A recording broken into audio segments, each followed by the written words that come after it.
I'm always really skeptical of biopics because you worry that they're trying to tell all or reveal a different side of this person that people cherish.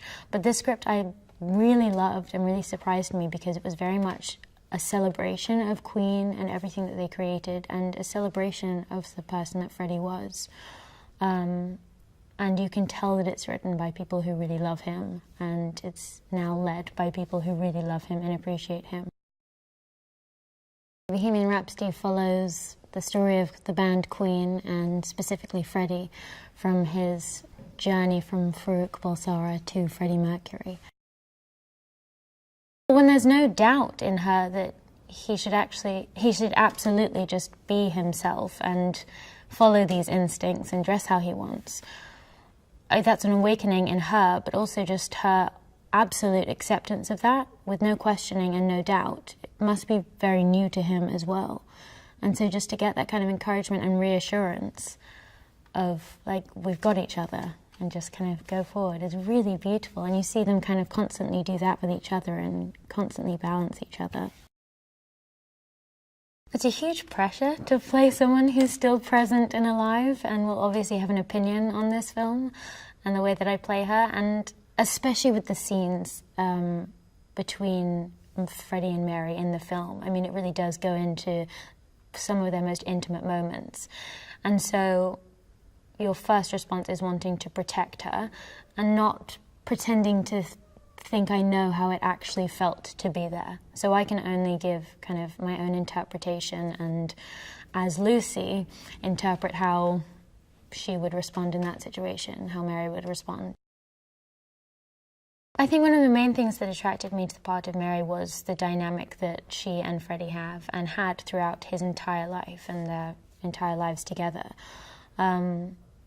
And although it starts as a romantic relationship, it is something that is so much deeper than that and so important to both of their existences that it carries on even after they realize they can't be together as a couple.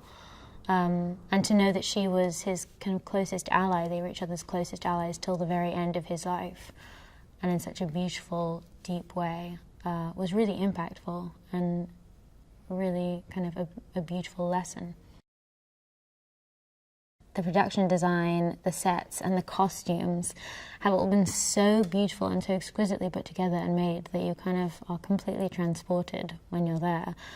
And so especially the scenes that we've done in, like, the recording studio or in Freddie and Mary's flat, when everything down to the most minute detail has been specifically chosen and so brilliantly kind of put together and executed.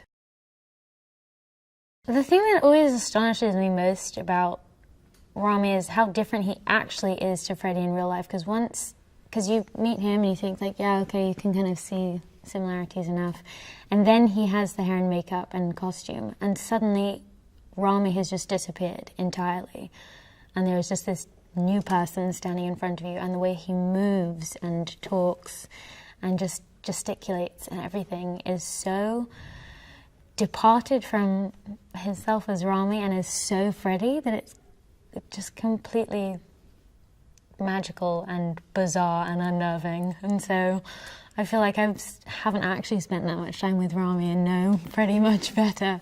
But it's amazing. I think that's the most exciting thing you can see as an actor, just see that person disappear and become someone else. We were kind of flipping through this Queen book and then watching old footage, and it's really shocking to then see them perform on stage and realize how specific all of the boys have been with their matching up the idiosyncrasies and the slight gestures and movements. Their music transcends genre, so at no point throughout their career can you really box them into one category. They have such a specific sound. And I think to be led by someone with such a big personality and presence, you can really, I don't know, their music is so fun to listen to, but then the lyrics that he writes and that all of them wrote are so profoundly moving that even when they're accompanied by these kind of fun, exciting melodies, they're really affecting. and I think the lyrics that they wrote really transcend kind of time and era.